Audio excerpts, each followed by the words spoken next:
قیامت سے 30 سال پہلے، قیامت سے 30 سال پہلے بچے پیدا ہونے بند ہو جائیں گے کہ کسی بچے پر قیامت نہیں آئے گی۔ یوم تذہل کل مرضعۃ عما ارضعت، وہ ہولناکی بتانے کے لیے تشبیہ ہے، وہ یہ نہیں کہ ایسا ہو رہا ہوگا، کیونکہ بچہ تو کافر کا بھی ہو وہ معصوم ہے، مسلمان کا بھی ہو تو وہ معصوم ہے۔ اس لیے آپ نے کہا کہ سارے جو نابالغ مرتے ہیں وہ جس مذہب کے بھی ہیں سب جنت میں جائیں گے، چونکہ ان پر تو بھی شریعت لاگو ہی نہیں ہوئی ہے، اور سارے بچے حضرت ابراہیم علیہ السلام کے پاس چلے جاتے ہیں۔ تو حدیث پاک میں آتا ہے جتنے اہل ایمان کے بچے بالغ ہونے سے پہلے، پیدا ہونے سے لے کر 15 سال سے پہلے تک جو فوت ہو جاتے ہیں، سب حضرت ابراہیم علیہ السلام کے پاس ہوتے ہیں، ساری نسل ابراہیم علیہ السلام کے پاس، اور وہ ان کے باپ ہوتے ہیں، اور ان کے ساتھ وہ اپنی وہاں کی جنت کے مزے لیتے ہیں، پتہ نہیں کیا لیتے ہیں، ان میں تک کوئی نہیں پتہ۔ بس آپ نے اپنے بیٹے کے بارے میں فرمایا، حضرت ابراہیم رضی اللہ تعالیٰ عنہ علیہ السلام، چونکہ وہ ابھی ماں کا دودھ پیتے تھے، ان کا انتقال ہو گیا، تو آپ نے فرمایا اللہ تعالیٰ نے جنت میں ایک حور کو مقرر کر دیا ہے ابراہیم کو دودھ پلانے کے لیے، سبحان، اور کسی بچے کے بارے میں ایسی بات نہیں ہے۔ تو ڈران والی گل کوئی نہیں، ساڈو تے قیامت نہیں ہوندی،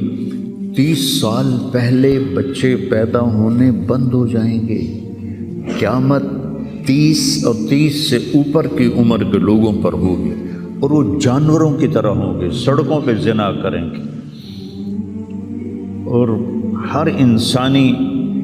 جو اخلاق ہیں ان سے وہ خالی ہو جائیں گے، ان سے وہ خالی ہو جائیں گے۔ یہ امت کے اوپر امتحان ہے۔ ہمارا ایک ساتھی ہے وہاں کینیڈا میں، اس سے مجھے خواب سنایا کہ میں نے دیکھا کہ غزہ کے جتنے شہداء کے بچے ہیں وہ آسمان پہ تیر رہے ہیں، اور اللہ کے نبی ہر آنے والے کا استقبال فرما رہے ہیں۔ تو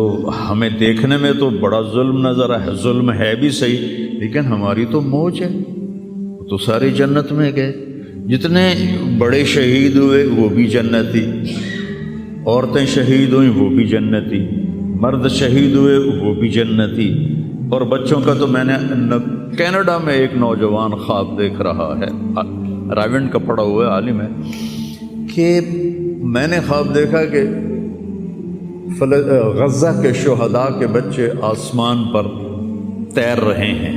اور اللہ کے نبی ہر آنے والے بچے کا استقبال فرما رہے ہیں۔ تو ساڑی تو موج ہو گئی، ہمیں دیکھنے میں موت نظر آتی ہے،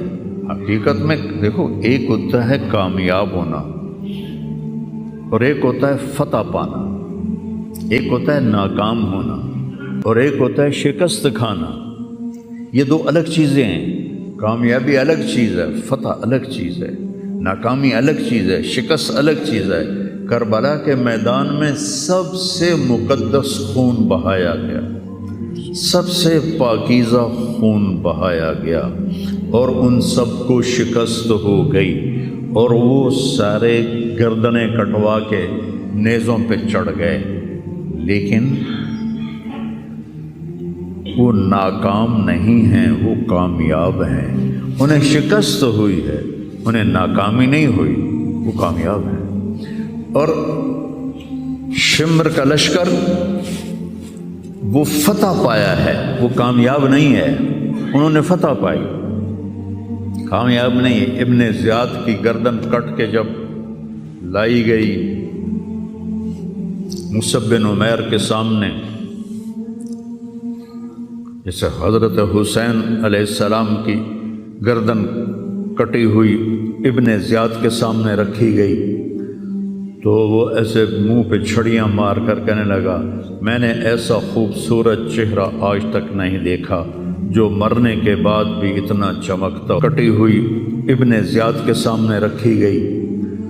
تو وہ ایسے منہ پہ چھڑیاں مار کر کہنے لگا، میں نے ایسا خوبصورت چہرہ آج تک نہیں دیکھا جو مرنے کے بعد بھی اتنا چمکتا ہوا تر و تازہ ہو۔ تو حضرت ابو برزہ اسلمی رضی اللہ تعالیٰ عنہ نے کھڑے ہو کر روتے ہوئے فرمایا کہ ظالم یہ چھڑی یہاں سے ہٹا لے، میں نے ان ہونٹوں پہ اللہ کے نبی کے ہونٹوں کو لگتے ہوئے دیکھا ہوا۔ تو کہنے لگا تو بوڑھا ہو گیا ورنہ تیرا بھی سر اڑا دیتا میں۔ تو جب اللہ تعالیٰ انتقام لینے پر آئے اور ابن زیاد کو قتل کیا گیا اور اس کی کٹی ہوئی گردن آئی حضرت مصعب بن عمیر کے سامنے، تو ایک دم مجمع میں ہلچل مچی، جاءت جاءت، وہ آیا وہ آیا وہ آیا۔ کیا دیکھا؟ ایک چھوٹا سا سانپ، اتنا انتہائی تیز، وہ تیزی سے آیا اور اس کی ناک میں داخل ہوا اور منہ سے نکل گیا، پھر اس کی ناک میں داخل ہوا اور منہ سے نکل گیا، پھر اس کی ناک میں داخل ہوا، پھر اس کے منہ سے نکل کے پھر غائب ہو گیا۔ تھوڑی دیر کے بعد پھر آواز آئی، جا وہ آیا وہ آیا وہ آیا۔ تو دیکھا وہ بھی سانپ پھر آ رہا ہے اور آ کر اس کی ناک میں داخل ہوا اور پھر نکلا نہیں، اندر ہی غائب ہو گیا۔